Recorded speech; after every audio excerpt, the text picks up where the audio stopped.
사실은 부활의 감격 가운데서 참 마음껏 찬양하고 기뻐해야 될 오늘에 참 너무도 이 진도 참사로 인해서 많은 국민이 슬픔에 잠겨있고 아마 모두가 울고 여러분도 울고 통곡하고 그 중에 우리의 자녀 가족이 있다고 한번 생각해 볼 때 얼마나 그 통절한 마음일까?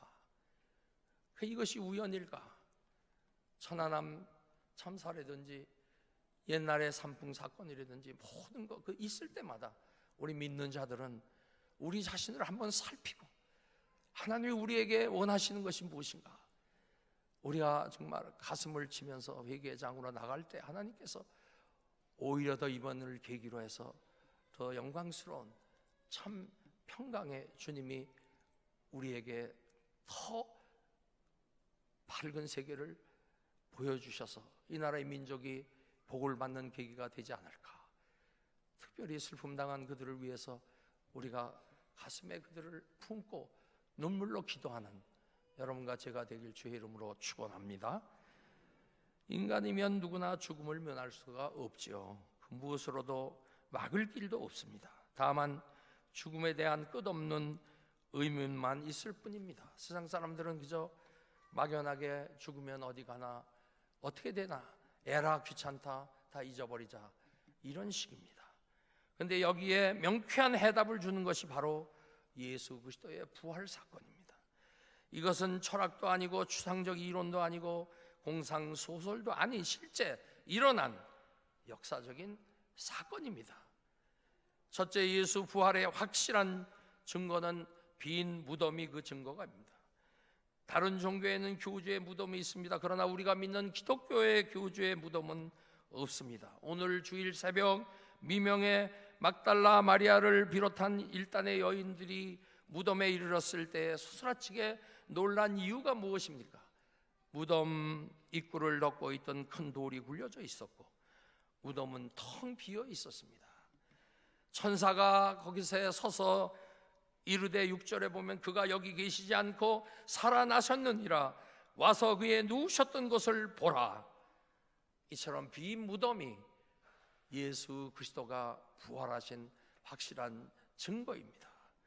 제자들의 증언이 확실한 그 증거입니다. 목격자들의 증언이 예수가 살아난 증거입니다. 예수 그리스도는 부활 후에 40일간이나 이 땅에 계시면서 10차례 이상 나타나 보이셨습니다. 바울은 고린도전서 15장에서 예수 그리스도가 다시 사심으로 부활의 첫 열매가 됐다고 했습니다. 무엇을 얘기합니까? 그와 연합된 우리도 부활을 할 것을 보장하는 것입니다.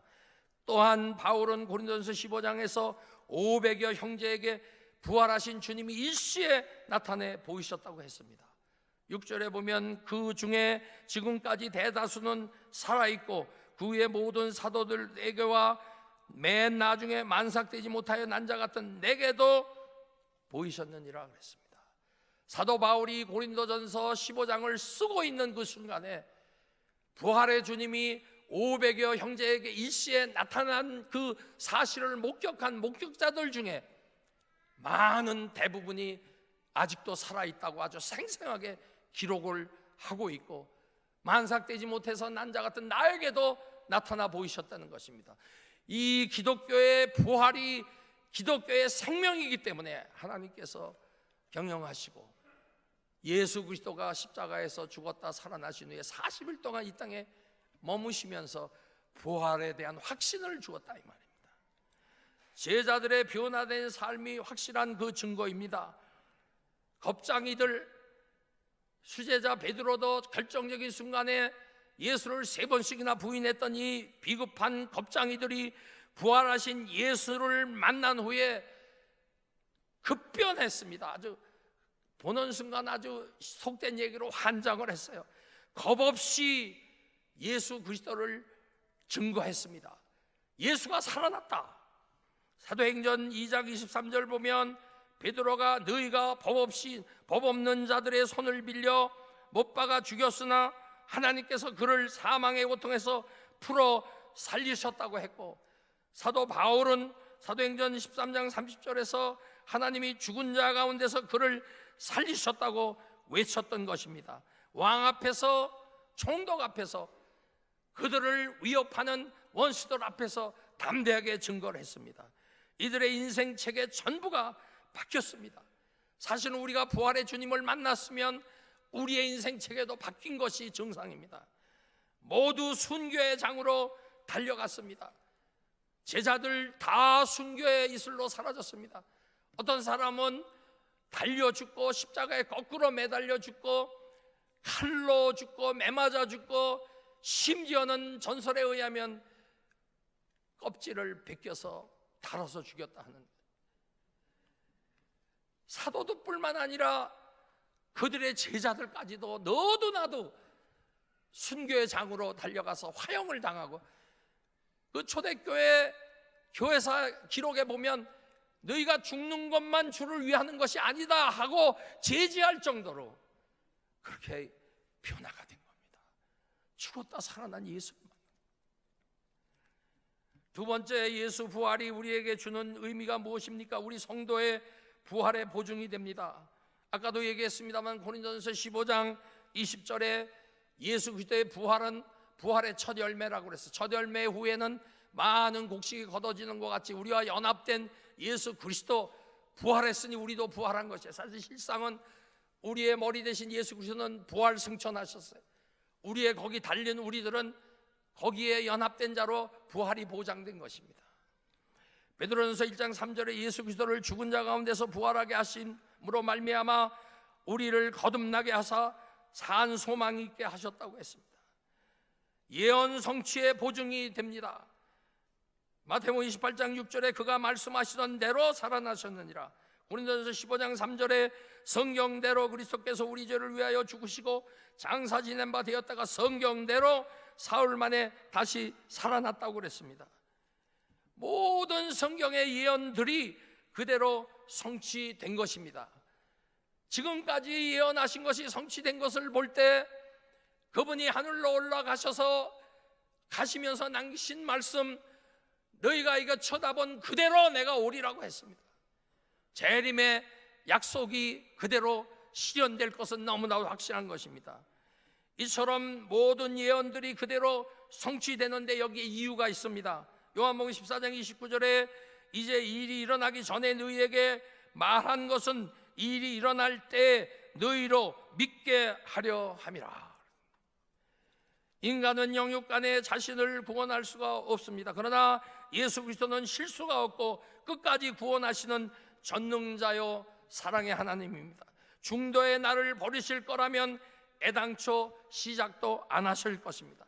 인간은 버릴 수 있지만은 신실하신 하나님은 한 번 구원한 여러분 한 분 한 분을 버릴 수가 없는 분입니다.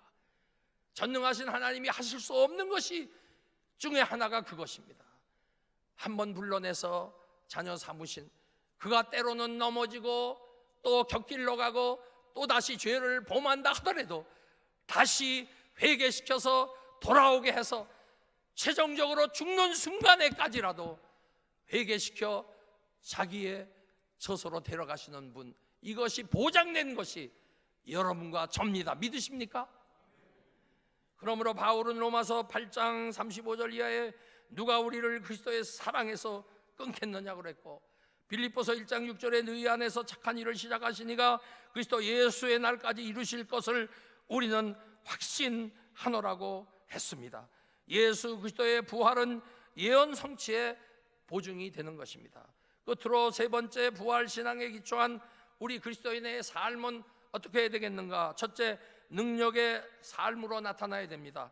갈라디아서 2장 20절에 내가 그리스도와 함께 십자가에 못 박혔나니 그런즉 이젠 내가 산 것이 아니요 내 안에 그리스도가 사신 것이라. 옛날에 나는 죽었고 내 안에 역사하시는 그리스도가 능력으로 역사하시는 그 삶이 참된 우리 그리스도인의 삶입니다. 고린도후서 5장 15절에 이제 이전 것은 지나갔으니 새롭게 되었다. 너희 새로운 피조물이라. 우리에게 변화가 있는 것입니다. 부활의 주님을 만난 자는 변화가 있어야 돼요. 변화가 없으면 이상한 것입니다. 2000년 전 부활하신 예수 그리스도, 지금 이 순간 우리의 삶의 현장에 살아 역사하심을 믿고 살아가는 삶이 여러분과 저의 삶인 것입니다. 기도 현장에 역사하십니다. 사역의 현장에 역사하십니다. 고난의 현장에 역사하십니다. 내가 사망의 음침한 골짜기로 다닐지라도 내가 두려워하지 않는 것은 주께서 나와 함께 하심이라. 전도의 현장에 함께 하십니다. 마태복음 28장 20절에 내가 세상 끝날까지 너와 함께 하겠다. 두려움 없는 평강의 삶입니다. 인간이 가장 초라한 모습, 죽음 앞에 떠는 모습입니다. 그러나 히브리서 2장 15절에 죽기를 무서워함으로 한평생 매여 종로로 타는 모든 자들을 놓아주려고 오늘 새벽 예수 그리스도는 사망 권세를 이기시고 무덤을 헐고 부활하셨습니다. 5절에 너희는 무서워하지 말라 그가 살아나셨느니라. 크리스찬은 죽음 문제를 해결받은 사람입니다. 그래도 죽음 앞에 두려워 떨 수도 있습니다. 그러나 깊이 생각하면 생각할수록 죽음은 더 이상 우리를 찌를 수가 없습니다. 죄의 문제를 해결했기 때문입니다. 고린도전서 15장 55절에 사망아 너의 승리가 어디 있느냐, 사망아 네가 쏘는 것이 어디 있느냐. 부활하신 그리스도 우리에게 참 평강의 선물을 주신 분입니다. 요한복음 20장 19절에 이날 곧 안식 곧 첫날 저녁 때 제자들이 유대인들을 두려워하여 모인 곳에 문을 닫았더니 예수께서 오사 가운데 서서 이르시되 너희에게 평강이 있을지어다. 예수가 임하는 곳엔 평강이 있습니다. 예수가 있는 곳엔 치유의 역사가 일어납니다. 예수가 임하는 곳엔 영광스러운 하나님이 임재하심을 우리가 볼 수가 있습니다. 예수가 임하는 곳엔 악의 세력이 물러갑니다. 예수가 임하는 곳에는 모든 것이 풍성하게 역사하게 되는 것입니다. 마태복음 9장 2절에 중풍병자에게 소자야 안심하라 네 제사함을 받았느니라. 부활의 주님, 신앙에 근거한 삶, 두려움 없는 평강의 삶이요 마지막으로 증인의 삶입니다. 7절에 보면 빨리 가서 그의 제자들에게 이르되 그가 죽은 자 가운데서 살아나셨고 크리스찬의 삶은 그리스도 부활을 급히 전해야 되는 삶입니다. 각자 삶의 현장에서 증인의 삶을 살아야 되는 것입니다. 목사나 전도사나 교역자만 사역자가 아니라 우리 교인 모두가 사역자입니다. 왕같은 제사장들이요 전할 모든 역할을 해야 될 의무가 우리에게 있습니다. 고린도전서 15장 58절에 그러므로 내 사랑하는 형제들아 견실하며 흔들리지 말고 항상 주의 일에 더욱 힘쓰는 자들이 되라. 너희 수고가 주 안에서 헛되지 않은 줄 알미니라. 여러분이 이러한 삶으로 하나님께 영광 돌리는 여러분 되길 주의 이름으로 축원합니다.